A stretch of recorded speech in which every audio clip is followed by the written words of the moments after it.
नमस्कार, न्यूज 24 देख रहे हैं आप। मैं हूं आपके साथ डॉक्टर मीना शर्मा। राजस्थान की राजनीति में देश के प्रधानमंत्री की उपस्थिति से गर्माहट और ज्यादा बढ़ गई है, और वो भी तपिश उस रेगिस्तानी इलाके में जिसे सर्दी और गर्मी में जाना जाता है टेम्परेचर के लिए। चूरू जिले में राष्ट्रीय और अंतर्राष्ट्रीय खिलाड़ी देवेंद्र झाझड़िया के समर्थन में पहुंचे देश के प्रधानमंत्री। वहीं सीकर में मुख्यमंत्री और प्रधानमंत्री की रैली में निश्चित रूप से पूरी बीजेपी ने ताकत झोंकी। प्रधानमंत्री ने जो कुछ कहा वो तो हम आपको सुनाएंगे, और आपने जरूर न्यूज 24 के फेसबुक और यूट्यूब चैनल पर भी सुना होगा, हमारे नेशनल टेलीविजन चैनल पर भी सुना होगा।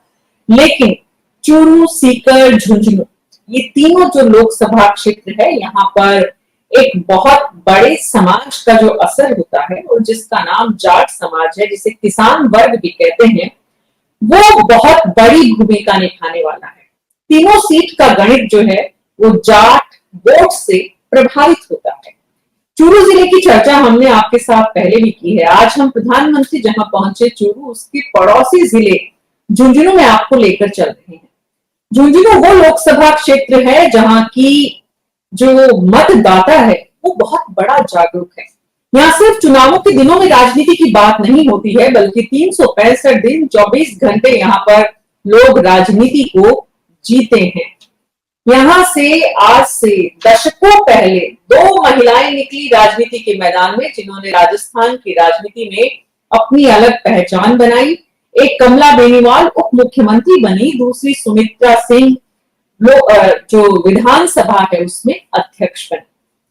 लेकिन यहाँ की राजनीति में भी एक परिवार का दबदबा इतना ज्यादा रहा कि कांग्रेस के भीतर ओला परिवार वर्सेस बाकी कांग्रेस पार्टी की राजनीति पिछले सालों दशकों से देखने को मिल रही है। लेकिन इस बार ओला परिवार की विरासत और नरेंद्र मोदी के परिवार, इन दोनों के बीच जंग होने वाली है, क्योंकि जो चेहरा बीजेपी ने उतारा है शुभकरण चौधरी का, वो चेहरा यहाँ पर ओला परिवार की ताकत को चैलेंज दे पाएगा, ये आसान नहीं है। लेकिन मोदी के चेहरे के नाम पर ओला परिवार को यहाँ चुनौती देने जा रही है बीजेपी। और ऐसे में बीजेपी के जो बाकी गुट हैं, जो टिकट मांग रहे थे और अपने लिए, अपनी पुत्र वधू के लिए ऐसी तमाम जो कहानियां हैं, उन सब के बीच इस वक्त झुंझुनू की तस्वीर क्या है, अगले 1 घंटे हमारे खास मेहमानों के साथ हम इसी पर विस्तार से चर्चा करेंगे। हमारे साथ यशवर्धन सिंह हैं, जो कि कांग्रेस पार्टी के प्रवक्ता हैं, विक्रम सैनी जी बीजेपी से हैं, देवकीनंदन जी वरिष्ठ पत्रकार झुंझुनू से जुड़ रहे, रमेश सराफ जी वरिष्ठ पत्रकार झुंझुनू से जुड़ रहे, राधेश्याम चोटिया जी वरिष्ठ पत्रकार चूरू से जुड़ रहे, राजीव तिवारी जी वरिष्ठ पत्रकार जयपुर से, डॉक्टर मुनेश अरोड़ा जी उदयपुर से, राजेंद्र मधुकर जी हमारे साथ सीकर से जुड़ रहे।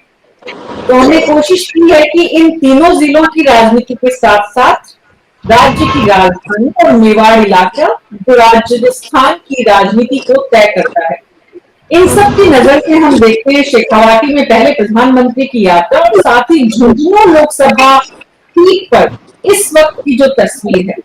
तो शुरुआत में करना चाहूंगी राधेश्याम चोटिया जी आपसे, क्योंकि आज प्रधानमंत्री पहुंचे, आपकी नजर आ रही यात्रा में आप रैली के गवाह बने, प्रधानमंत्री को सुना आपने?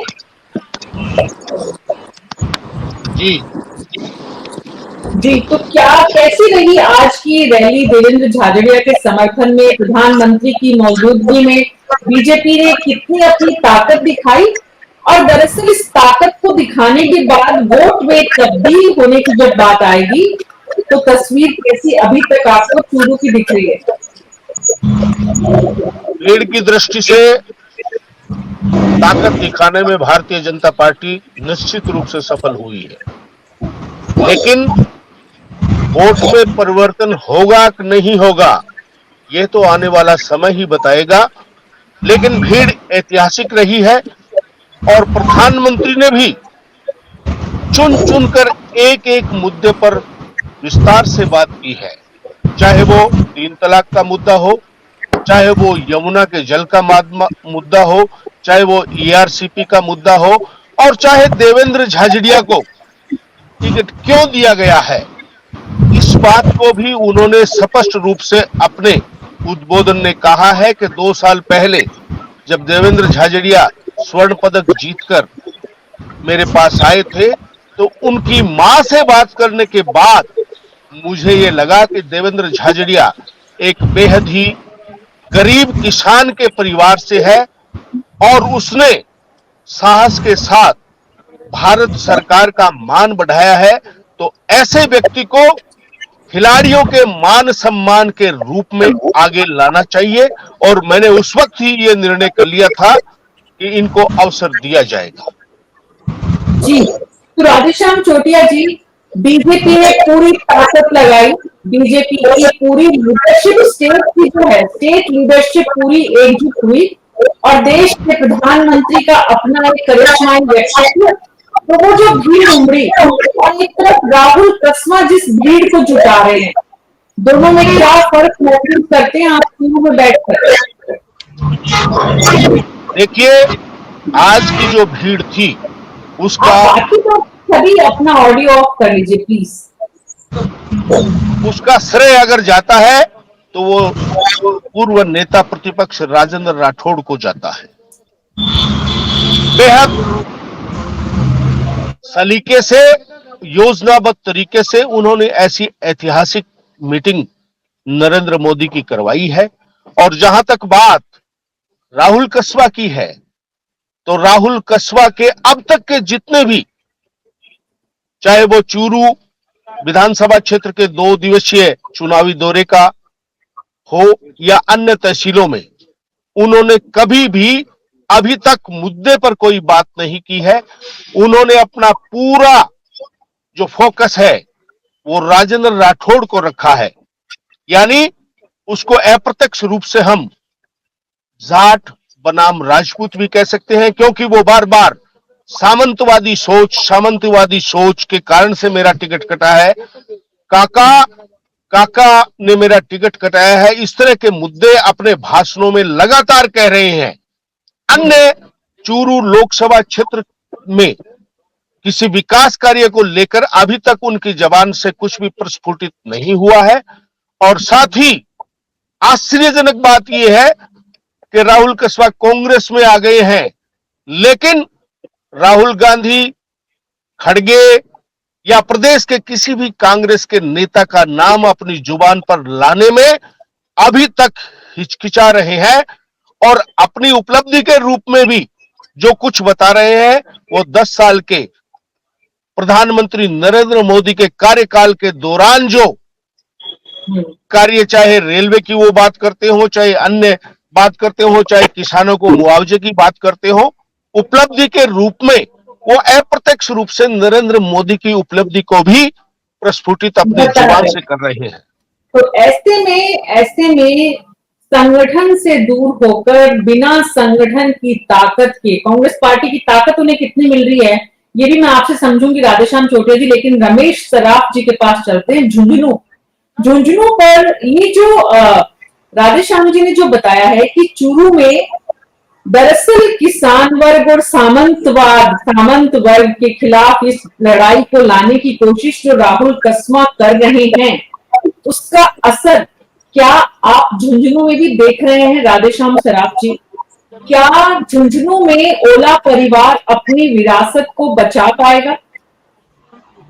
देखिए, चूरू में जो सामंतवाद की बात की जा रही है वह सब सिर्फ चुनावी मुद्दा है। चूरू में चुनाव लड़ रहे दोनों ही जाट समाज से हैं, एक ही क्षेत्र के सादुलपुर क्षेत्र के रहने वाले हैं। वहां सामंतवाद की कोई बात नहीं है, वहां बात है राजेंद्र राठौड़ नाम कस्वां परिवार की, जो वर्षों से लड़ाई चलती आ रही है। उसी लड़ाई कारण से राहुल कस्वां को भाजपा छोड़कर कांग्रेस में जाना पड़ा। उसी लड़ाई के चलते राजेंद्र राठौड़ ये मानते हैं कि मैं चुनाव हार गया, तो वो तो आपस की लड़ाई है। अब आप उसको किसी भी तरह का नाम दे दीजिए।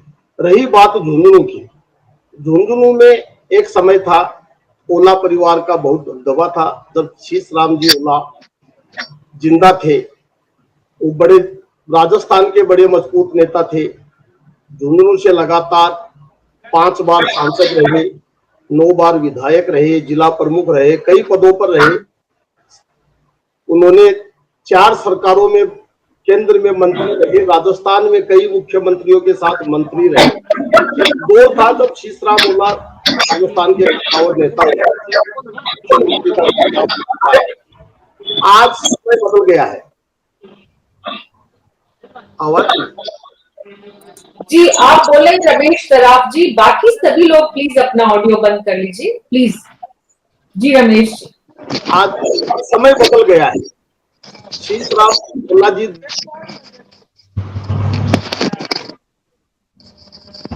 आपका ऑडियो बंद हो गया रमेश जी, आपको बंद नहीं करना है। शीशराम ओला जी 2009 तक के चुनाव में सांसद बने थे। उसके बाद 2014 में जो चुनाव हुए उसमें उनकी पुत्र वधू राजवाला ओला जी ने चुनाव लड़ा था कांग्रेस टिकट पर। तो उनकी जिला प्रमुख रह चुकी थी, लेकिन वो 2 लाख से अधिक वोटों बाकी शीशराम ओला जी के पुत्र विजेंद्र ओला जी लगातार झुंझुनू से 4 बार विधायक का चुनाव जीत चुके हैं। शुरू में 3 बार वो हारे, सरकार में मंत्री भी रहे हैं।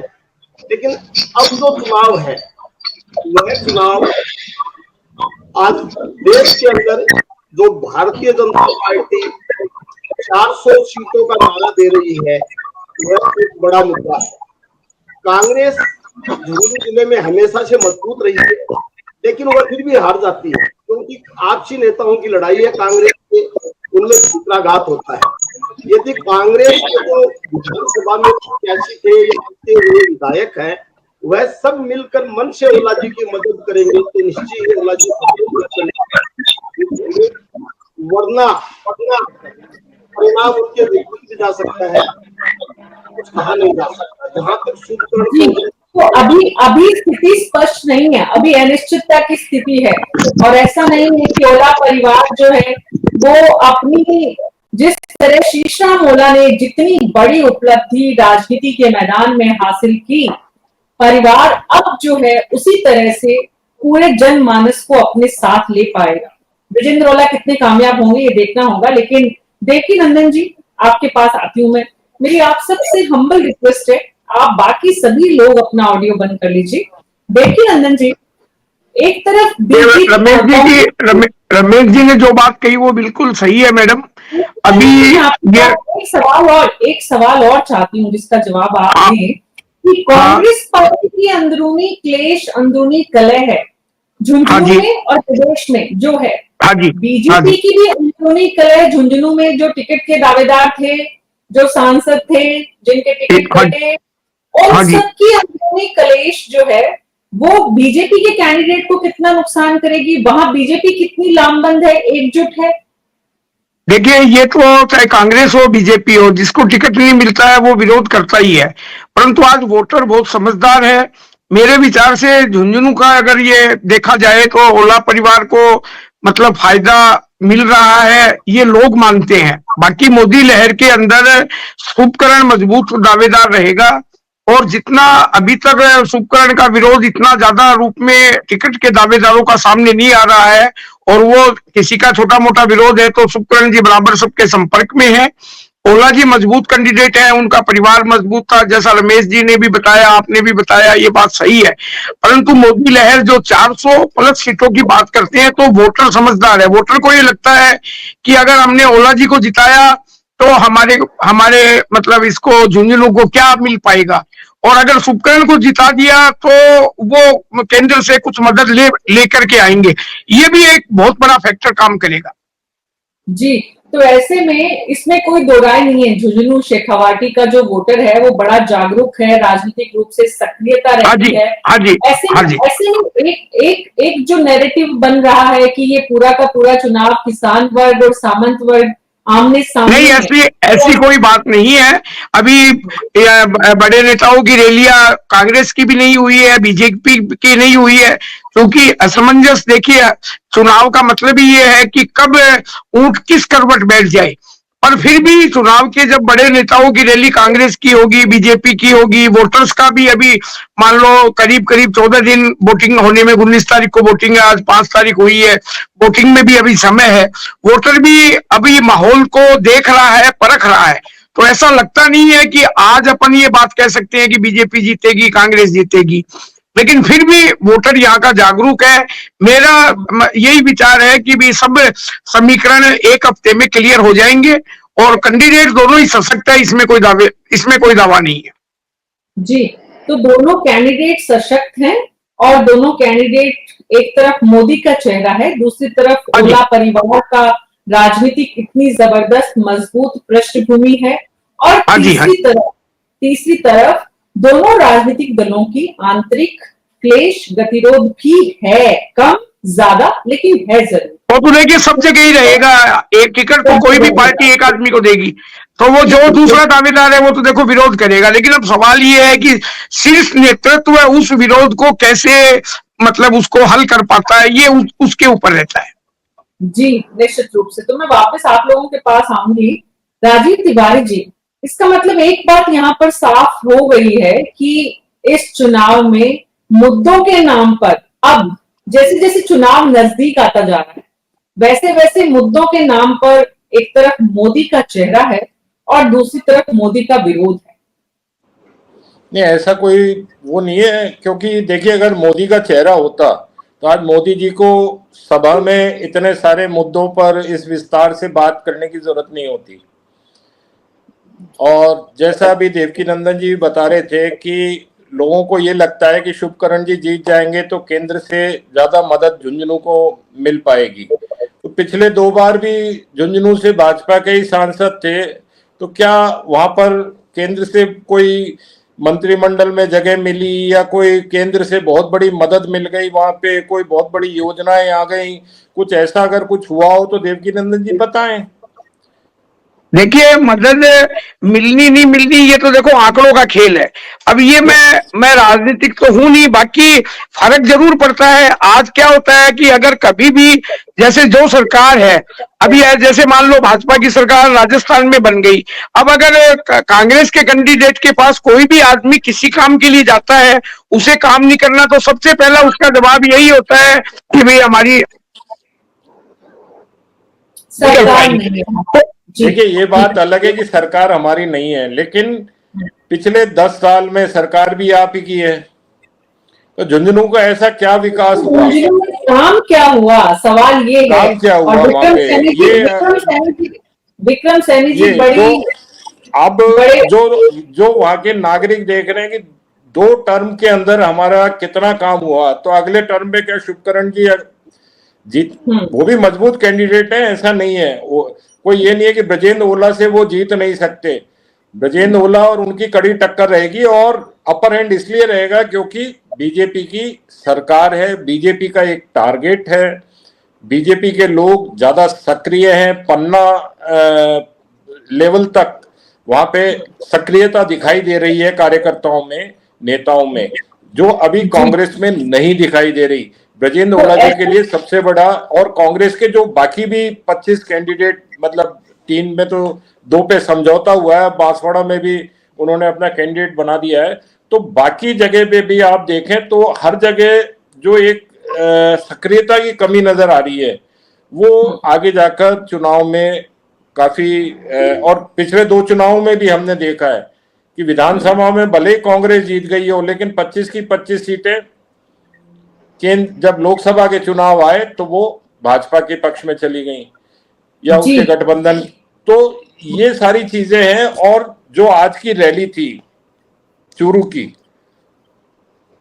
अच्छी रैली थी, बहुत थी, लेकिन उसमें हमको एक ध्यान देना होगा चोटिया साहब कि वो 3 संसदीय क्षेत्रों के लोग बुलाए गए थे वहां पे, तब जाकर इतनी बड़ी तादाद इकट्ठी हुई थी। और राहुल कसबा सिर्फ चूरू की भीड़ को इकट्ठा कर रहे थे, और वो भीड़ भी देखनी पड़ेगी हमको। तो ये सारी चीजें हैं, वो आगे जब भी मतदान होगा उसमें मालूम पड़ जाएगा कि भाई किसके पक्ष में ज्यादा हुआ। लेकिन इस बार पिछली बार की तरह इतना सरल नहीं होगा, और जीत हार का अंतर भी पिछली बार जितना रहना थोड़ा मुश्किल लग रहा है। जी, तो राजस्थान की बहुत ऐसी सीट है जहां पर जीत का अंतर इस बार कम होता दिख रहा है। झुंझुनू लोकसभा क्षेत्र में भी जीत का मार्जिन कम होगा या सीट ही बीजेपी से कांग्रेस पार्टी ले पाएगी? सवाल ये है, चिंता और चर्चा का विषय ये है, चिंता किसकी है? चिंता बीजेपी की है कि कांग्रेस की? विक्रम सैनी जी बड़े उत्सुकता से उतावले होकर झुंझुनू में पिछले 2 टेन्योर में सांसदों के हुए कार्यकाल की जानकारी देना चाह रहे हैं। विक्रम सैनी जी जानकारी दीजिएगा। 2 सांसदों सैनी साहब से में एक बात, हाँ मीना जी, एक सैनी साहब से भी मैं एक क्वेश्चन कर लूंगा, मतलब पहले कर देता हूँ जी जी हाँ जी हाँ जी। जिससे इनको अपने बात बताने में सहूलियत रहेगी कि अभी हरियाणा से समझौता हुआ है पानी का, तो उसका क्या पूरा एमओयू हुआ, ये आज तक क्लियर नहीं हुआ है। कब आएगा, कैसे आएगा, कितने साल लग जाएंगे, उस पानी में क्या हिस्सेदारी रहेगी, क्योंकि जैसे ही यहाँ समझौता हुआ वो हरियाणा में नट गए थे खट्टर साहब। तो ये सारी चीजें एक बार लोगों पे क्लियर तो हो जाए ना, जिससे कि भाजपा को सहूलियत होगी वोट देने में लोगों को। बस यही पूछना था। विक्रम सैनी जी मैम देखिए, अभी अब चर्चा चल रही थी झुंझुनू जिले के चुनावों को लेकर। मैं आपको बताऊं, पिछले 2 बार योजना से भारतीय जनता पार्टी 2014 में और 2019 में भारतीय जनता पार्टी के इस जिले में सांसद पहली बार बने थे। 2013 में जब सांसद माननीय संतोष जी अहलावत बनी थी, तो झुंझुनू जिला सैनिकों के लिए, अपने गौरव के लिए, अपने पराक्रम इतिहास के लिए जाना जाता है। तो पहली बार झुंझुनू जिले में इतनी बड़ी संख्या में सैनिक होने के बावजूद भी सैनिक स्कूल पहली बार झुंझुनू जिले को मिला, तो संतोष जी अहलावत के और भाजपा के सांसद बनने के बाद में नरेंद्र मोदी जी की सरकार के अंदर बना। झुंझुनू जिले के वीर सैनिकों को शौर्य उद्यान अगर मिला, जिसका बड़े लंबे समय से यहाँ के आवाम को, यहाँ के सैनिक परिवारों को इंतजार था, उनको उनकी शहादत और उनकी वीरता को प्रदर्शित करने के लिए अगर शौर्य उद्यान मिला, तो पहली बार मिला। झुंझुनू जिले को अगर 2014-15 की बात करें तो एनएच से झुंझुनू जिला पहली बार तब जुड़ा जब संतोष जी अहलावत यहाँ से सांसद थी।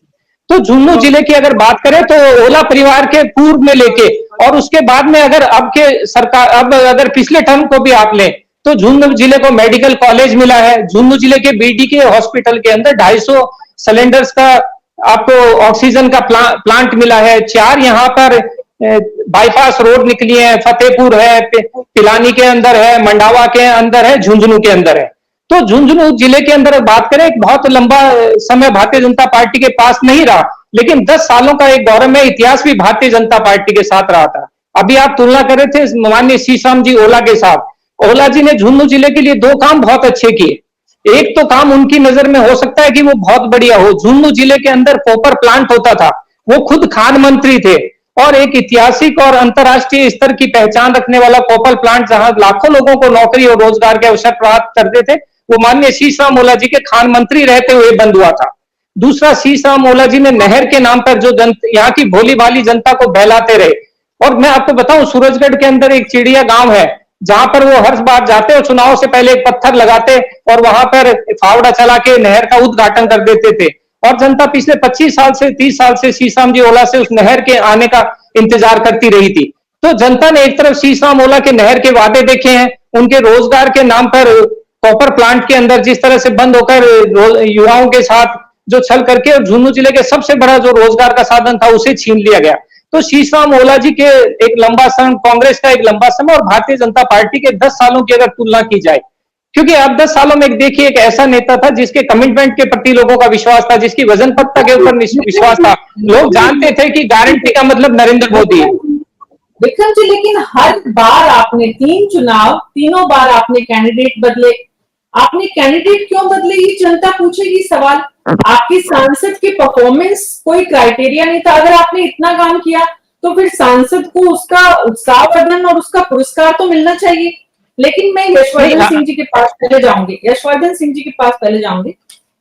जी, इतने सारे काम जो यहाँ पर विक्रम जी बता रहे हैं, यहाँ इन कामों का फायदा बीजेपी को होगा, तो ऐसे में कांग्रेस पार्टी के पास कहने को क्या है? क्योंकि पहले से ही एक तो कांग्रेस के पास ये परेशानी है कि ओला परिवार वर्सेस कांग्रेस है।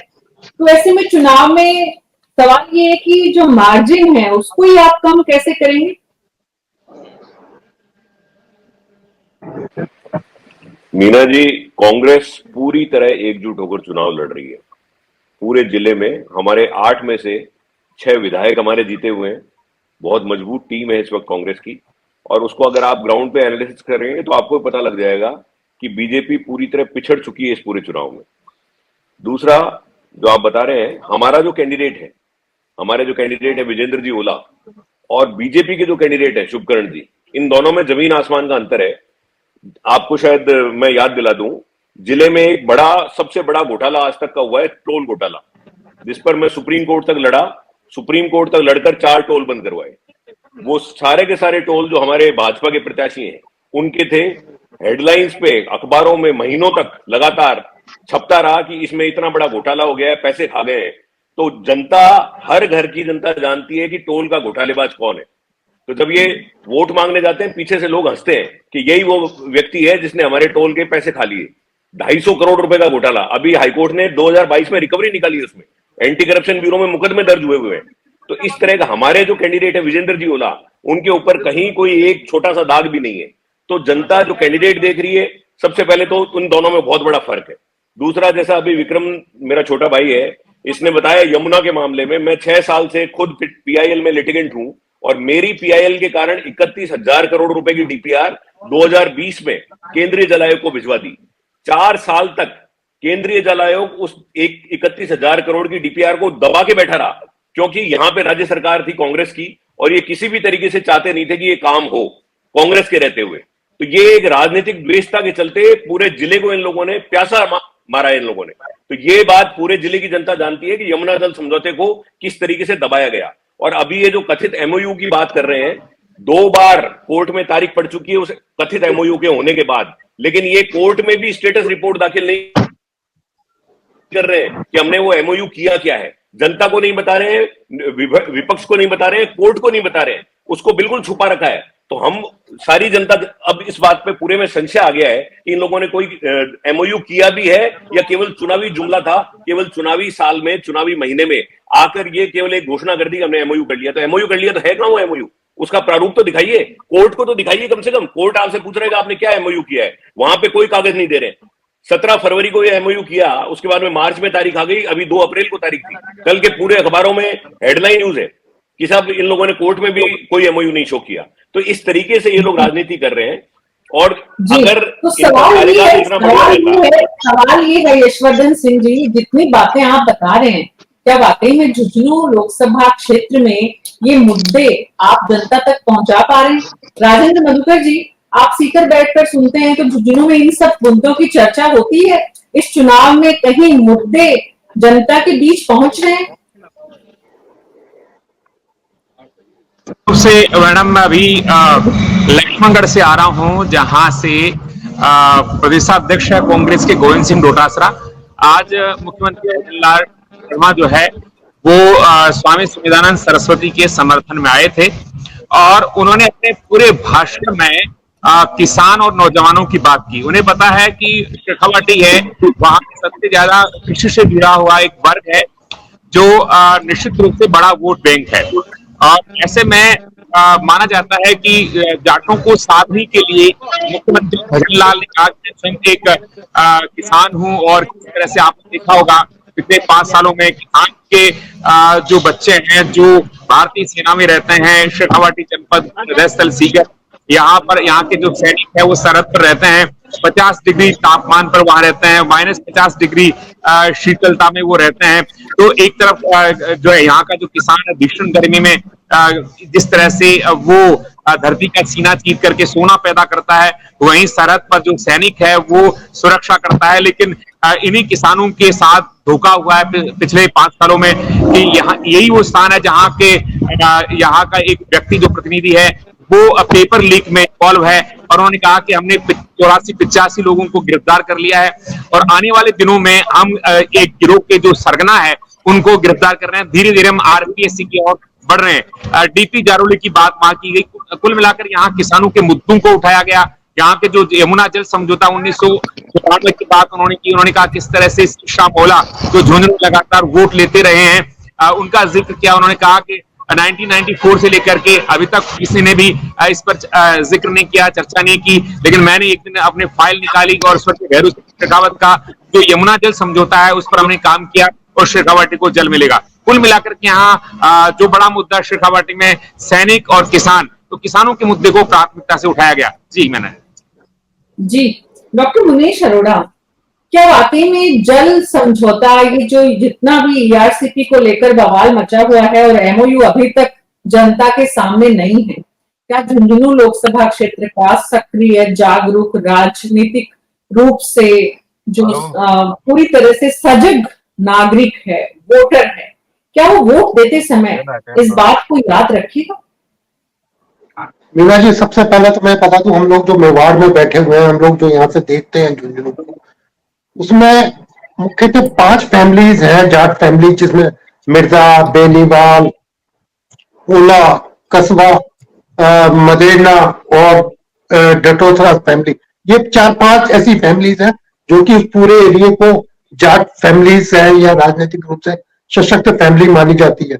यमुना जल समझौता की बात कर रहे हैं, जहां तक मुझे याद पड़ रहा है, ये हाथीखुर्द से पाइपलाइन लाने की बात हो रही है झुंझुनू और इसको देने के लिए, चूरू को देने के लिए।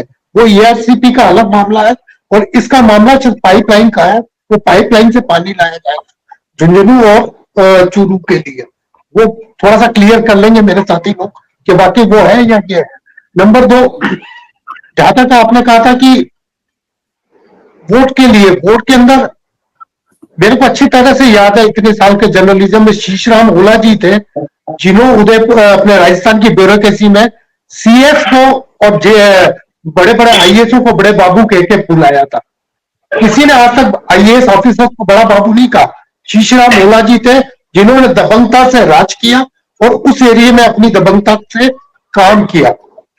और जहां तक आज की वर्तमान स्थिति की बात है, तो वर्तमान स्थिति में जो मेरे भाई मित्र बात आ रहे थे, शुभकरण चौधरी के मुकाबले में ब्रजेंद्र ओला काफी आगे है, क्योंकि 6 कंस्टिट्यूंसी लगातार बीजेपी के पास है विधानसभा, तो कांग्रेस के पास है विधानसभा में और 2 बीजेपी के पास है। तो ये तो लाभ मिलेगा।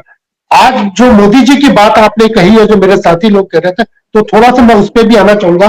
मोदी जी ने किसान की बात की और सैनिकों की बात की, मगर मीना जी एक चीज मैं बता दूं, सबसे ज्यादा मिलिट्री के अंदर लोग झुंझुनू से जाते हैं, शेखावटी से जाते हैं, मगर अग्निवीर योजना जब से लागू हुई है, अग्निवीर में 4 साल की रिक्रूटमेंट है और उसका सबसे सीधा नुकसान इस शेखावटी बेल्ट को ही हुआ है, राजस्थान में और किसी बेल्ट को नहीं हुआ।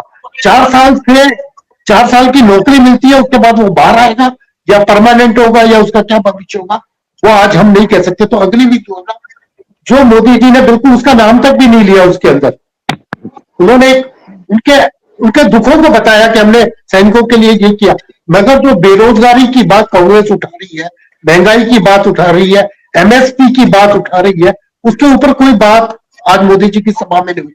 मेरे को जहां तक ध्यान है, यहां से हम जो एनालिसिस कर, ये 17 विधानसभाओं को कवर करते हुए मोदी जी की सभा हुई थी।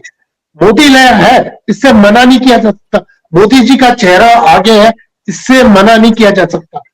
मोदी जी को लेकर के जो गारंटियां दी जा रही है, उसका मना नहीं किया जा सकता। मगर विपक्ष जो मुद्दे उठा रहा है, विपक्ष जिस पे प्रहार कर रहा है, हालांकि विपक्ष उतना सशक्त नहीं है, उतने स्ट्रांग रूप से अपनी बात नहीं रख सक रहा, वो जनता से कनेक्ट नहीं हो सक रहा, मगर मोदी जी बहुत जल्दी कनेक्ट होते हैं और अपनी बात को पहुंचाते हैं, इसलिए वो ज्यादा हाईलाइटेड है। मगर एक चीज मीना जी और बता दूं मैं, कि आज जो प्रमुख बात हुई मोदी जी की सभा के अंदर, तो उन्होंने ये कहा कि मैं यहाँ के लोगों को, झुंझुनू को और शेखावटी और चूरू के लोगों में देवेंद्र झाझरिया के साथ पर्सनल रूप से, क्योंकि वो यूथ है, मैच जीत के आया था, वो पदक लेके आया था, उसके बाद मैंने सोचा था कि गरीब किसान का बेटा, ताकि किसान के मर्म को उन्होंने उठाने की कोशिश की, महिलाओं की बात करने की कोशिश की, मगर महंगाई उस मुद्दे को लेकर उन्होंने कोई बात नहीं कही। महंगाई एक ऐसा मुद्दा है जो आज महसूल बना हुआ है। अब एक चीज और बैक हिस्ट्री में बता दूं मैं आपको कि आरएसएस के लोगों ने ये घोषणा कर दी है कि वो अब की बार राजस्थान में 100% मतदान कराने के लिए कोशिश करेंगे। आज एक खबर भी छप गई है, छुपी हुई बात नहीं है। उन्होंने पीले चावल बांटना, वोटर्स को निकालना, 100% मतदान के लिए करना, तो ये बीजेपी की बैकबोन है, नर्वस सिस्टम है, जिसको लेकर मैंने बार बार बात की आपसे कि बीजेपी का नर्वस सिस्टम बहुत मजबूत है वो अपने, जब तक कांग्रेस के कार्यकर्ता 11 बजे आएंगे तब तक वो आधा लीड बना चुके होंगे। तो अब जरूरत ये कि क्या कांग्रेस अपने कार्यकर्ताओं को एकजुट कर सकेगी, जो कि पूरे राजस्थान में स्थिति नजर नहीं आ रही। आज भी अशोक गहलोत जालौर में फिक्स हो गए, सचिन पायलट के लिए ये एक एरिया रह गया। अब उदयपुर साइड को आप देखिए तो डटोसरा जी और अपने खड़गे साहब तो आगे चले गए। इधर की बेल्ट का क्या होगा? उधर की बेल्टों में भी कई लोग नहीं पहुंच रहे। तो जो नेतृत्व की कमी है कांग्रेस में, वो एक बहुत बड़ी समस्या बनेगी, ये मेरा मानना है। और वो मोदी जी उस पर हिट कर रहे हैं। और ये जो नेतृत्व की समस्या है, ये सिर्फ एक लोकसभा क्षेत्र तक नहीं है। रमेश सराफ जी, दो सवाल उठते हैं जो डॉक्टर मुनेश अरोड़ा ने जितनी बातें कही है। पहली बात तो ये कि क्या मुद्दा इस चुनाव में मुद्दे हैं, चाहे वो अग्निवीर हो, चाहे वो पानी हो, चाहे वो बेरोजगारी हो। लोकसभा क्षेत्र झुंझुनू में जब हम नजर डालते हैं, जनता से बात करते हैं, और क्योंकि आप लोग हमेशा जनता के बीच में निरंतर रहते हैं, क्या रमेश सराफ जी ये चुनाव मुद्दों पर लड़ा जा रहा है? कांग्रेस पार्टी के द्वारा कम से कम मुद्दों को उठाया जा रहा है? नहीं, कोई मुद्दा नहीं है। मैं तो गांव में रहता हूं, अभी भी गांव में ही हूं। किसी को कोई मतलब नहीं है। लोग अपनी फसल काटने में लगे हुए हैं, काश्तकार। उनको ये भी नहीं पता है कि चुनाव वोट कब डालना है। जब तारीख नजदीक आएगी तो वो लोग वोट डालने चले जाएंगे, क्योंकि मौसम खराब हो रहा है। सबके समस्या ये है कि पहले फसल को अपने घर लाएं। दूसरी बात, अभी अरोड़ा साहब ने बताया कि झुंझुनू में 6 विधायक कांग्रेस के हैं, 2 बीजेपी के हैं। तो 2019 में भी कांग्रेस के 6 विधायक थे, बीजेपी के 2 थे, फिर भी बीजेपी का कैंडिडेट 3,02,000 वोटों से जीतता है। 2014 में भी झुंझुनू के अंदर कांग्रेस के 5 विधायक थे, 1 निर्दलीय था, 2 बीजेपी के थे, फिर भी बीजेपी का जो सांसद था वो 2 लाख से अधिक वोटों से जीता है। तो विधानसभा का चुनाव और लोकसभा का चुनाव, ये दोनों अलग अलग मुद्दों पे लड़े जाते हैं। इनके मुद्दे एक नहीं है, इनकी समस्याएं एक नहीं है। और अभी तक तो गांवों के अंदर कोई चुनाव का माहौल भी नहीं बना है। शहरों में होता है या मीडिया में है, लोग अखबार पढ़ लेते हैं, अखबारों में नेताओं के बयान आ जाते हैं। बाकी गांव में अभी कोई चुनावी माहौल नहीं बन पाया है। लोगों में चुनाव को लेके अभी कोई जिज्ञासा भी नहीं है, कोई उत्सुकता भी नहीं है, कोई उनके ये भी नहीं है कि भाई हमें बहुत वो इसमें आगे आके भाग लेना है। अभी तो सब लोग अपना दिनचर्या का काम कर रहे हैं। जब चुनाव नजदीक आएंगे तब लोग करेंगे। हाँ, लोगों ने मानस बनाया है कि भाई इसको वोट देंगे। अब उसके अंदर 10-5% वोट होते हैं, वो हवा के वोट होते हैं। रमेश जी, बीच में एक बात और आपसे समझना चाह रहे हैं कि एक तरफ किसान अपने कामों में लगा हुआ है, फसल का समय है, मुद्दे इस चुनाव में कहीं है नहीं। बीजेपी के मोदी के चेहरे के नाम की बढ़त बीजेपी के पास है। कांग्रेस की लीडरशिप और कांग्रेस का संगठन जो है वो वहां पर नजर नहीं आता है। तो ऐसे में एक बात जो डॉक्टर मुनेश अरोड़ा ने कही, देवकी नंदन जी, मैं इस सवाल के साथ आपके पास आ रही हूँ। देवकी नंदन जी, जो आरएसएस है जो 100% वोटिंग के लिए प्रयास कर रहा है, आरएसएस कितना सजग, कितना सक्रिय हुआ है बीजेपी के कैंडिडेट के लिए वहां झुंझुनू में? देखिए, ये हर बार कुछ न कुछ प्रतिशत बढ़ाने की कोशिश रहती है और कुछ हद तक ये कोशिश सफल भी होती है। फिर भी वोटिंग बहुत कमजोर होती है। उसकी वजह कुछ मौसम, कटाई, ब्याह शादी का सीजन, ये भी एक बहुत बड़ा मायने रखता है। फिर हर आदमी ये सोचता है मेरे एक वोट से क्या होगा। अभी ये जब तक लोगों में भ्रांति नहीं निकलेगी कि आपके एक वोट से ही सरकार बनती है, तब तक वोट का प्रतिशत 100% नहीं हो सकेगा। लोगों में जागरूकता पहले से ज्यादा आई है, लोग वोट गिरने जाते भी हैं, इसमें कोई दो राय नहीं है। फिर भी जो जागरूकता होनी चाहिए, वो जागरूकता की अभी फिर भी कमी है। देवकी नंदन जी, शुभकरण चौधरी को आरएसएस का कितना सपोर्ट है?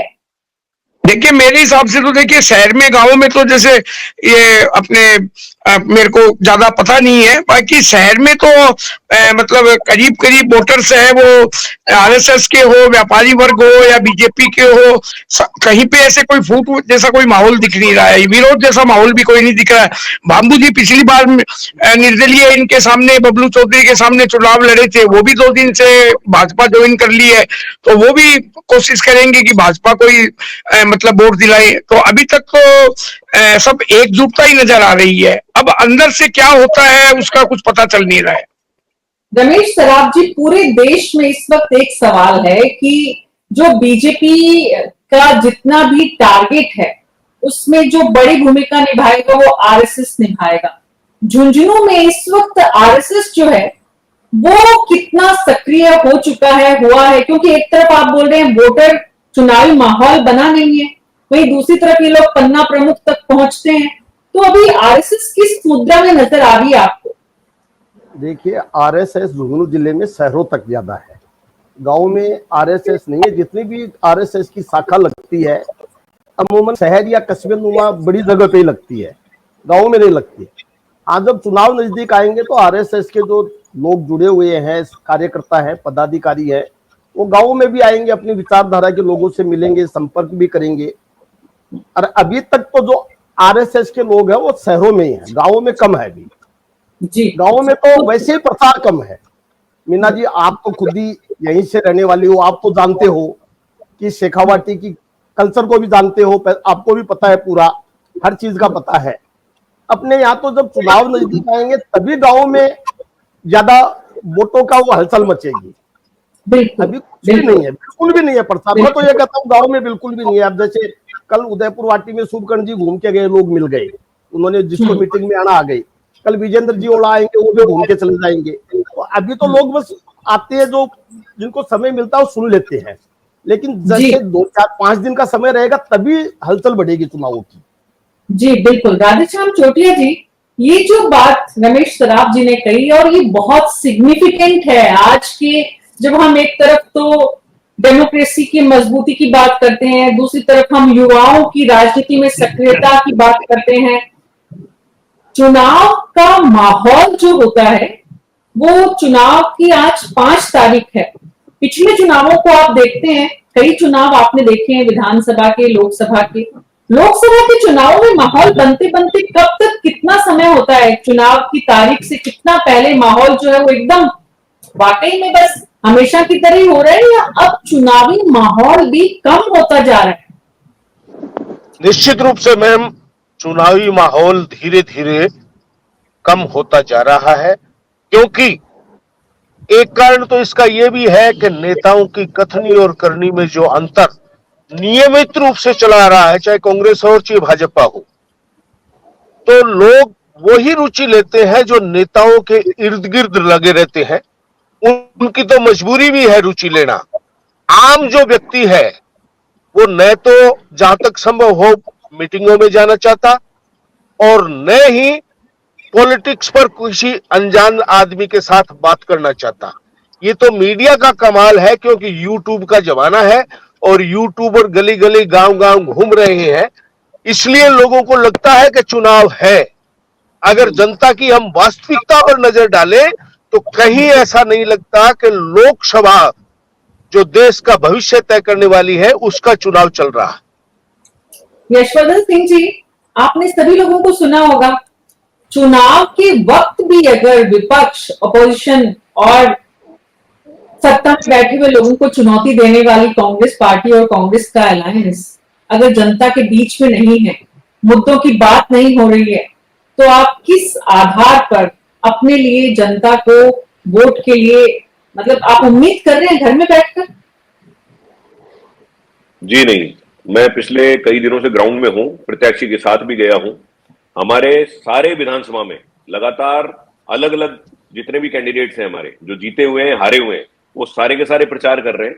ये अलग बात है, जैसा अभी चोटिया जी ने बताया कि आजकल छोटे जो यूट्यूब चैनल्स हैं उनकी रीच ज्यादा हो गई है और जो नेशनल चैनल्स हैं उनको लोगों ने थोड़ा कम देखना चालू कर दिया है, इसलिए ऐसा लग रहा है। अभी एक ये जो फसल कटाई वाला एक बड़ा इश्यू है कि पूरी जनता जो है, गांव की जनता, वो फसल काटने में लगी हुई है, इसलिए भी अभी थोड़ा माहौल दोनों ही पार्टियों का ऐसा लग रहा है। अभी आप अगले 4-5 दिन में जब ये फसल पूरी कट जाएगी उसके बाद देखिएगा। और ग्राउंड पे जो मुद्दों की बात है, किसान का सबसे बड़ा मुद्दा है पानी और इनकम, और अग्निवीर युवाओं का सबसे बड़ा मुद्दा है। हमारे शेखावाटी पूरे हिंदुस्तान में सबसे ज्यादा फौजी देने वाला इलाका है। हमारे राजस्थान के पहले परमवीर चक्र विजेता पीरू सिंह जी भी यहीं से हैं, लेकिन जब से ये अग्निवीर आई है, युवा इतना निराश हो चुका है कि हम गांव गांव जहां भी जा रहे हैं वहां पे युवाओं का एक ही है कि साहब इसे अग्निवीर को खत्म करवाइए। हमारा तो पूरा पूरा मोटिवेशन ही खत्म हो गया। और किसानों की जो बात है, पानी की कमी बहुत बड़ा इश्यू है हमारे, और जो किसानों की इनकम दुगनी करने वाली बात थी, मैं चैलेंज करता हूं भाजपा को कि अगर वो किसानों की इनकम दुगनी के नाम पर वोट मांग ले तो यहां पे इनकी जमानत जब्त हो जाए, क्योंकि कोई इनकम दुगनी नहीं हुई है। उल्टा किसानों को, जो आंदोलनकारी थे, उनको इतना बदनाम करने की पूरी कोशिश की गई सरकार की तरफ से। तो वो एक बड़ा मुद्दा है हमारे यहाँ पे। तो अग्निवीर और किसान, ये दो बड़े मुद्दे हैं और इसी का रिजल्ट 4 तारीख को आएगा, आप देखिएगा। यशवर्धन जी, रमेश सराफ जी, राधेश्याम चोटिया जी हमारे साथ ये लोग ग्राउंड से जुड़े हुए हैं। मैं आ रही हूँ राजेंद्र मधुकर जी आपके पास से आ रही हूँ। ये लोग ग्राउंड से जुड़े हुए हैं और ये लोग जो बता रहे हैं वो जो वहां देख रहे हैं, आप कुछ YouTube चैनल्स की जिनकी चर्चा कर रहे हैं उन्हीं को देखकर माहौल आपको लग रहा है कि कांग्रेस पार्टी का वर्कर उन YouTube चैनल्स के कैमरा के आगे पहुंच रहा है और उससे माहौल बन रहा है तो अलग बात है। नहीं तो जो जमीन पर माहौल नजर ही नहीं आ रहा है, कांग्रेस का वर्कर मुद्दों को उठा ही नहीं रहा है, चुनाव में मुद्दे है ही नहीं। कुछ टेलीविजन चैनल्स पर आपके प्रवक्ता जो बोल देते हैं उससे आप ग्रामीण गांव के परिवेश में खेती करने वाले किसान तक पहुंच जाएंगे, इसकी संभावना कम रहती है। बोले राजेंद्र मधुकर जी। आपकी आवाज को मैं आपको बता दूं, झुंझुनू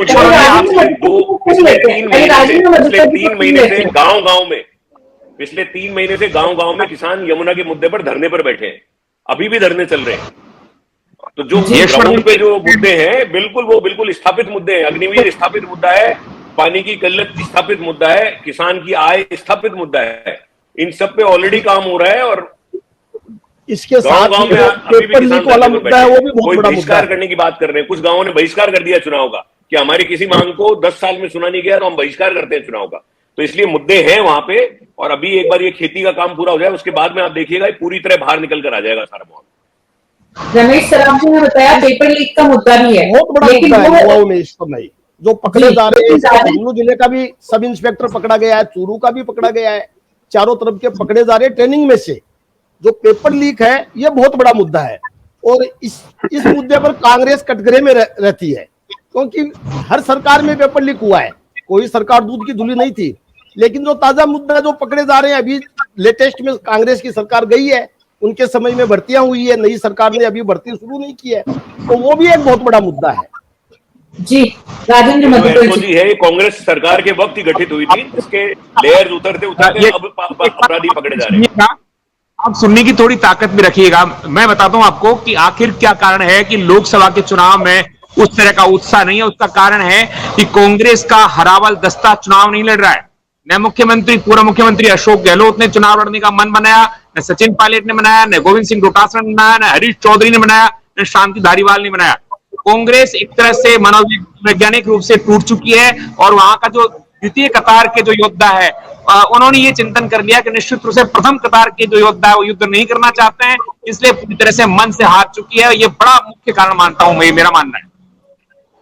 अच्छा एक बात और है यशवर्धन जी, आप कह रहे हैं कि धरने पर भी लोग बैठे हैं, वहां पर आपकी पार्टी के कार्यकर्ता भी सक्रिय है।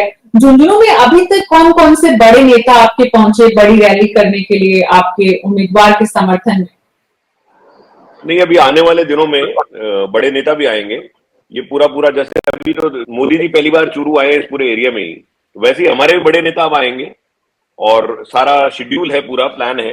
तो जब भी वो शेड्यूल जारी होगा तब पता लगेगा, लेकिन पूरी प्लानिंग है हर तरीके से। अलग अलग हिस्सों पे बड़े नेता भी आएंगे। और जैसा अभी राजेंद्र मधुकर जी बोल रहे हैं, मैं इनसे सवाल पूछता हूं कि वसुंधरा राजे जी चुनाव लड़ रही है क्या? इनका कौन सा बड़ा नेता चुनाव लड़ रहा है? कोई नहीं। हमारे सचिन पायलट जो है वो छत्तीसगढ़ के प्रभारी हैं, वो क्यों चुनाव लड़ेंगे जब वो प्रभारी हैं तो? और अशोक गहलोत साहब पूरे राजस्थान को देख रहे हैं और हमारे जो 25 कैंडिडेट है वो 25 के 25 मजबूत कैंडिडेट है। कहीं कोई ऐसा कोई नैरेटिव बनाने की कोशिश की जा रही है। आपके तो हारे हुए, हमारे शुभकरण जी 2 बार लगातार एमएलए का चुनाव हार चुके हैं, तीसरी बार इनको लोकसभा में लाने की क्या मजबूरी थी?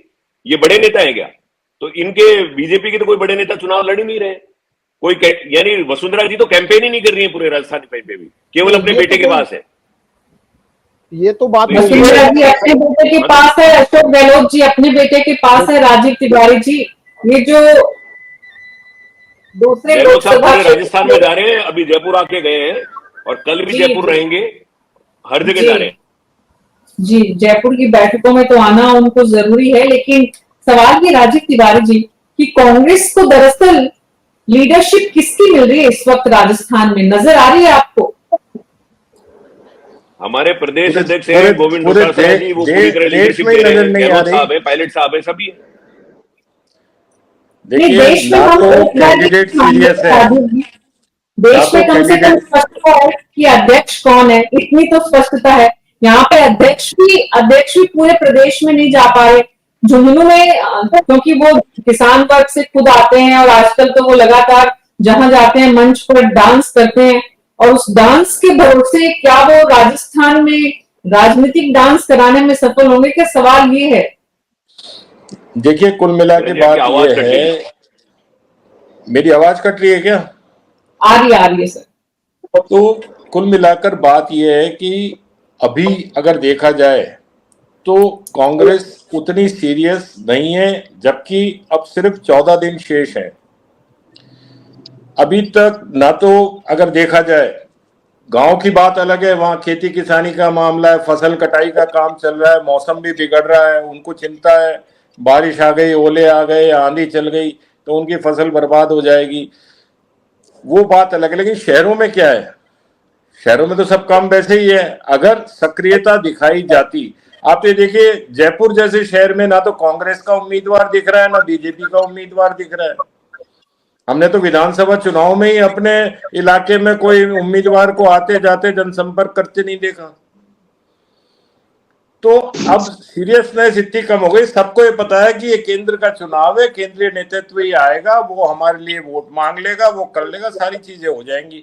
और इस बार मैं आपको फिर बता दूं, भले ही संघ वाले 100% की कोशिश कर लें, कांग्रेस वाले 100% की कर लें, भाजपा वाले 100% की कर लें, लेकिन 1-2% से ज्यादा मतदान नहीं बढ़ने वाला। 14 से 19 के बीच में भी 2%, 3% बढ़ा था। इस बार सबसे बड़ी जो एक चीज है कि शुक्रवार को यहाँ पोलिंग है, 19 तारीख को, शनिवार इतवार की छुट्टी है। तो बहुत बड़ा वर्ग नौकरी पेशाओं का ऐसा है कि उनको इतना लॉन्ग वीकेंड बड़ी मुश्किल से मिलता है, तो वो अपने घूमने निकल जाएंगे। अभी से आप अगर इस चीज की सत्यता को जानना है तो अभी से 19, 20, 21 की राजस्थान के या और दूसरे हिल स्टेशन के, क्योंकि छुट्टियां शुरू हो गई है, बच्चों की एग्जाम्स खत्म हो गए 10th 12th के, तो वो आप देख लीजिए कि होटल्स और जो वो है उनमें बुकिंग कितनी है, अब क्या मालूम पड़ जाएगा जी। तो ये सारी चीजें देखने की हैं। हम भले ही कितना कर लेंगे, वो प्रयास कर रहे हैं 100% कराएंगे, वो 90% कराएंगे, 80% कराएंगे, लेकिन अब जनता भी समझ चुकी है कि सरकार किसी की भी बने, हमारी तो स्थिति वही रहनी है। मीना जी, एक बात मैं ये पूछना चाहता हूँ कि कांग्रेस को सिक्कर सीट छोड़ने की कहाँ जरूरत पड़ गई? सिक्कर में पिछली बार माकपा के अमरा राम जी को लोकसभा चुनाव में 30,000 वोट मिले थे। सिक्कर के माकपा में विधायक तो जीते थे, लेकिन इसलिए पड़ी जैसे पिछली बार नागौर में भाजपा को पड़ गई थी। अरे हनुमान बेनीवाल तो लोकसभा चुनाव में निर्दलीय में 2-2, 2.5 लाख वोट लाया था। अमरा राम जी तो टिकट के ऊपर 30,000 वोट लाए हैं, तो 4 बार सिक्कर जिले से एमएलए रहे हैं। हनुमान बेनीवाल तो 2 बार एमएलए रहकर भी निर्दलीय सांसद के रूप चुनाव के अंदर 2.5-3 लाख वोट लाया था। वो तो 30,000 वोट वाले को आपने सीट दे दी, कमाल की बात है। देखिए, राजनीतिक मजबूरियां भी कोई चीज होती है। नहीं, वो अलग बात है। उधर आपने बांसवाड़ा की सीट है, वहां कैंडिडेट डिक्लेयर करके बामनिया को फिर फार्म ही नहीं भराया, ये इससे स्थिति खराब होती है। मैं ये नहीं कह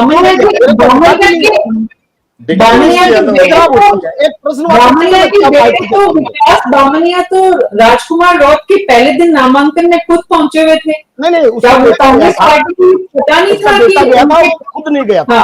लेकिन फिर कांग्रेस ने घोषित नहीं किया था उनको उम्मीदवार। आ गया, आप लोगों ने चलाया, जयपुर बैठ के सब मीडिया में आ गया, क्या घोषित नहीं किया, फिर बाकी क्या रह गया? उनका नाम जब तक कि वेणुगोपाल के दस्तखत से लिस्ट जारी नहीं होती, जब तक वेणुगोपाल वाली लिस्ट तो आप मानी जाती है, आप लोग छाप देते हैं, उसको पढ़ के सही मान लेते हैं। मीडिया ने ये नहीं कहा कि घोषित कर दिया, उनका नाम आगे चल रहा है, ये आता है। आगे सीट जिसने तीनों सीट बाप पार्टी ने, भारतीय आदिवासी पार्टी 3 सीट जीती है, तीनों सीटों पे उनकी टक्कर में कांग्रेस रही है। भाजपा बहुत पीछे रही है तीनों सीटों पे, फिर भी कांग्रेस ने दे दी। भाजपा तो आधे वोट नहीं ला पाई। कांग्रेस पार्टी की कमजोर स्थिति है, ये तो पार्टी को भी पता है, और इसीलिए बांसवाड़ा में ऐसी स्थिति भी हुई कि तमाम प्रयास बाप के साथ, भारत आदिवासी पार्टी के साथ करने के बाद भी सफलता नहीं मिली। और उसके बाद आखिरकार राजकुमार राउत ने बड़ा सोशल मीडिया पे विनम्र अपील करके इज्जत बचाने की किसकी कोशिश की, राजीव तिवारी जी, वो मैं आपसे समझूंगी, लेकिन डॉक्टर मुनेश अरोड़ा आप बताएं। मैडम जो मीना जी आप जो बात कर रही है बांसवाड़ा की, ये तो एक रणनीति का हिस्सा थी। मुझे मेरी कांग्रेस नेताओं से बात हुई थी, वो लास्ट मोमेंट तक उसको टाल के ही रखना चाह रहे थे, क्योंकि जो हालात है वहां के, वो पूरी तरह से कांग्रेस जानती है कि बाप को लड़ाना ही है वहां पे, बाप फाइटिंग में है और बाप को इंटरनल सपोर्ट भी है। तब तक लास्ट के 15 मिनट तक वो एक अलग तरह का खेल था। मगर मैं जो मुख्य मुद्दे के लिए बात करना चाह रहा था, आज प्रधानमंत्री ने जो चुरू में कहा, मॉडर्न वोट बैंक आपकी झुंझुनू लोकसभा सीट के अंदर एक इंपॉर्टेंट है, उसमें एक विधायक भी मामला है ना, एक विधायक भी उसमें से आता है। उन्होंने जो मुद्दा उठाया और जिस तरह से उन्होंने पेश किया, उन्होंने ये कहा कि ट्रिपल तलाक का मुद्दा लाकर हमने न सिर्फ उस महिला की हेल्प की है, बल्कि उसके फादर की भी हेल्प की है, जिसकी बेटी दुखी होती थी, उसके बच्चों की भी हेल्प की है, उसकी माँ की भी हेल्प की है, उसकी भाइयों की भी हेल्प की है, उस औरत की सिक्योरिटी की भी हेल्प की है। तो उन्होंने एक ट्रिपल तलाक के मामले को लेकर पूरे मुस्लिम समाज को घेरा कि मुस्लिम समाज इंटरकनेक्टेड है। आप ये मत समझिए कि खाली ट्रिपल तलाक एक मोमडन लेडी का मामला, ये पूरे समाज में उसकी बाप, बेटी, बहन, उनके रिश्तेदारों से जुड़ा मामला है। तो ये जो मुद्दा है जिसको कांग्रेस अभी टच नहीं करना चाह रही थी, उसको भी उन्होंने डेंट किया है। तो वो जो वोट बैंक है, जो मोमडन वोट बैंक है, उस मुद्दे की ओर ध्यान जा रहा था। मेरा अपने साथियों से चाह रहा था कि वो वोट बैंक जिस पर प्रधानमंत्री मोदी इतना डेंट करके गए, उसको लेकर अब क्या हालत बनेगा, वो क्वेश्चन आप थोड़ा सा करें तो ज्यादा ठीक है।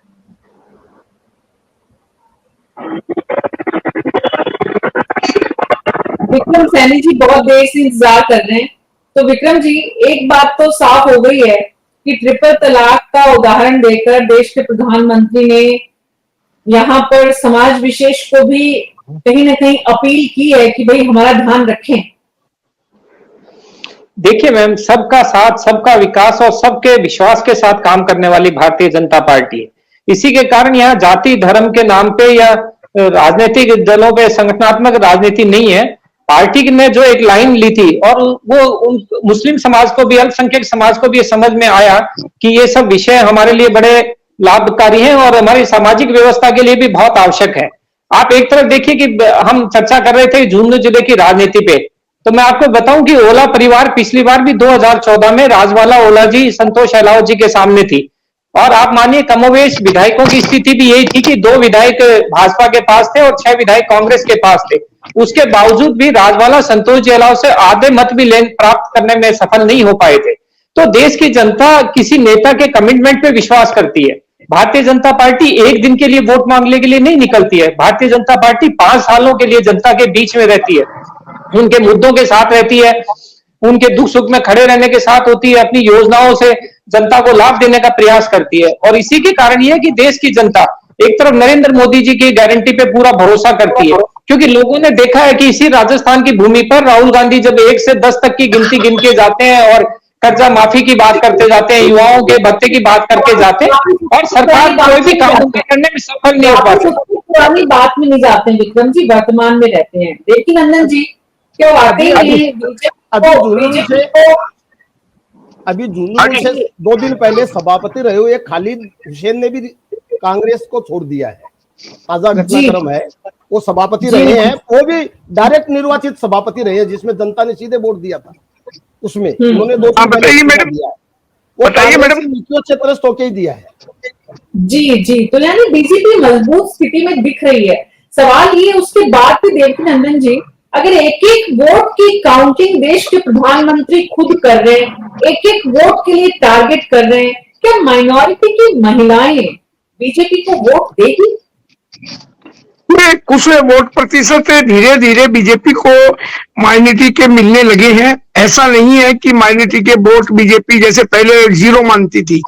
अब महिलाएं हो या पुरुष हो जो धीरे धीरे बीजेपी को लाइक करने लगी है। उसकी वजह है कि बीजेपी की जो कार्यशैली है उसका पारदर्शी है और मेरे विचार से कुछ प्रतिशत वोट मिलेंगे, ज्यादा नहीं मिलेंगे। और ओला जी इसीलिए उनको माइनॉरिटी के वोट एक तरफे मिलते हैं इसीलिए, और वो बहुत ज्यादा संपर्क करते भी नहीं है कि उनको ये श्योरिटी रहती है मेरे को तो मेरे समाज के वोट मिल जाएंगे, माइनॉरिटी के वोट मिल जाएंगे, तो वो वोट को उतना अहमियत देते भी नहीं है। परंतु इस बार वो भी ये मानते हैं कि भी जोर आ रहा है और वोट कम मिल सकते हैं, इसलिए वो भी पूरा जोर लगा रखा है उन्होंने। जी राधेश्याम जी। मैं ये कहना चाह रहा था मैडम कि आज प्रधानमंत्री नरेंद्र मोदी जी ने चूरू की सभा में एक और बात कही, और वो कही मंचासीन भारतीय जनता पार्टी के नेताओं को इशारे इशारे में कि मैं हाथ जोड़कर निवेदन करता हूं कि आप यही न दिखें।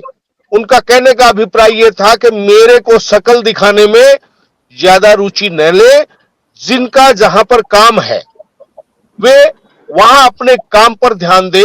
तो मेरे ख्याल से इस तरह का एक ही व्यक्तित्व वहां मंचासीन था कि वो सतीश पूनिया जो हरियाणा में उप प्रभारी बनाए गए हैं वो वहां थे। प्रभारी उसके अलावा तो सारे चूरू सीकर के कम थे, चूरू झुंझुनू के ही लोग मंचासीन ज्यादा थे। ये भी एक नई बात पहली बार मंच से सार्वजनिक रूप से मोदी जी ने कही है। मंत्री भी तो थे, बहुत कुछ जी, बहुत कुछ उनकी भी तरफ था कि भाई यार जब मोदी खुद आ रहा है तो दूसरों की जरूरत क्या है। मंत्री तो जो अविनाश गहलोत थे वो तो चूरू लोकसभा क्षेत्र के प्रभारी हैं। जी, तो ऐसे में राजीव तिवारी जी, बस फाइनल टिप्पणी आपकी कि पूरा जो ये शेखावाटी इलाका है इसमें एक तरफ तो प्रधानमंत्री संकेतों के जरिए पार्टी के नेताओं को भी संदेश दे रहे हैं और अपनी भाषण की उनकी जो कला है उसके जरिए वो उस वोटर की तरफ भी बढ़ रहे हैं जो अभी तक बीजेपी का वोटर नहीं माना जाता है। ये आक्रामक अंदाज बीजेपी का है और कांग्रेस पार्टी की स्थिति केंद्र से लेकर राज्य से लेकर जिले तक में जो हालात इस वक्त हमें बताए गए हैं रमेश जी के द्वारा, देवकी नंदन जी के द्वारा, राधेश्याम जी के द्वारा, यहाँ तक कि ये जो कस्बा है राहुल कस्बा, वो अपनी चुनावी रैलियों में कांग्रेस पार्टी के नेताओं के नाम नहीं ले रहे हैं। तो ऐसे में सिर्फ अपनी व्यक्तिगत, मतलब चाहे इसको ईगो कहें या इसको व्यक्तिगत सम्मान कहें या इसको व्यक्तिगत प्रतिष्ठा कहें या जो भी शब्द दें, वाकई में संगठन के सामने कोई भी एक व्यक्ति, चाहे वो संगठन किसी भी राजनीतिक दल का हो, किसी भी वर्ग का हो, किसी भी राजनेता के लिए इतना मुमकिन होगा, चाहे वो राहुल कस्बा हो चाहे विजेंद्र ओला हो। देखिए, ये तो सब विदित है कि बीजेपी प्रचार में आगे चल रही है। प्रधानमंत्री जिस तरीके से पूरे चुनाव उसको कैंपेन को संभाले हुए हैं या अमित शाह संभाले हुए हैं, तो वो बहुत ही ऑर्गेनाइज्ड वे में सारा काम हो रहा है कांग्रेस इसमें। लेकिन आप ये देखिए कि शेखावाटी में ज्यादातर वोट जो पड़ते हैं वो जातिगत आधार पर पड़ते हैं, इसीलिए जातियों को ध्यान में रखकर ही टिकट भी दिए गए हैं। तो ये कहना कि प्रचार में लोगों को नाम नहीं लेना या वो नहीं करना, जिसका जैसा जातिगत जोर बैठेगा वहां जो वो रहेगी। एक बजेंद्र ओला के पास जो प्लस पॉइंट है आज की तारीख में वो माइनॉरिटी वोट्स का है, जो आज प्रधानमंत्री ने अपने रैली में भी उसको पॉइंट आउट किया कि भाई हमने महिलाओं के लिए 3 तलाक वाला जो मामला है उसको लेके किया। लेकिन फिर भी माइनॉरिटीज के 80% वोट अभी भी कांग्रेस की तरफ ही जाते हैं। तो ये एक हुआ है। बाकी जो जातिगत, अभी किसान फ्री होंगे, उसके बाद उनकी चौपालों में क्या निर्णय होगा, पंच सरपंच किसको कहेंगे, या जो वहां पे अभी भी संयुक्त परिवार बहुत है, तो संयुक्त परिवार में मुखिया किसको वोट देने के लिए कहेगा, तो भले इसमें वहां दादा हो पोता हो, जो भी वोट के काबिल है, वोट देने लायक है, वोट की दे सकता है, वो उनके कहने का अभी भी बड़ा असर चलता है। और ये एक बड़ा फैक्टर शेखावाटी में सारी सीटों पर दिखाई देगा। जी, बहुत बहुत शुक्रिया आप सबका इस चर्चा में शामिल होने के लिए। न्यूज़ 24 हम आपको राजस्थान धन्यवाद अलग लोकसभाओं का हाल दिखा रहे हैं। आज झुंझुनू जिले की जो तस्वीर आपके सामने रखी, उसमें इस बात में कोई दो राय नहीं है कि मुकाबला वहां पर काफी रोमांचक है और मुकाबला कड़ा भी है। ऐसे में देखना होगा कि एक तरफ मोदी का चेहरा और दूसरी तरफ ओला परिवार की विरासत में किसको सफलता मिलती है परिवार को आगे बढ़ाने की। परिवार मोदी का बढ़ेगा या ओला का, देखना होगा। जनता को क्या मिलेगा ये भी दिलचस्प है। जनता को, क्योंकि चुनावों के बाद बहुत कुछ मिलता नहीं है, इसलिए इस बार चुनावों से पहले झुंझुनू जिले में कम से कम जनता में भी चुनावी माहौल इस वक्त नजर नहीं आ रहा है। न्यूज़ 24 पर आप लगातार देखते रहिए लोकसभा चुनाव से जुड़ी हुई तस्वीर और खबरें। और अगर आप अपने इलाके की कोई भी खबर हमारे साथ, सूचना, जानकारी साझा करना चाहते हैं तो हमारे फेसबुक और यूट्यूब चैनल के कमेंट बॉक्स में आप अपनी राय जरूर बताएं। नमस्कार।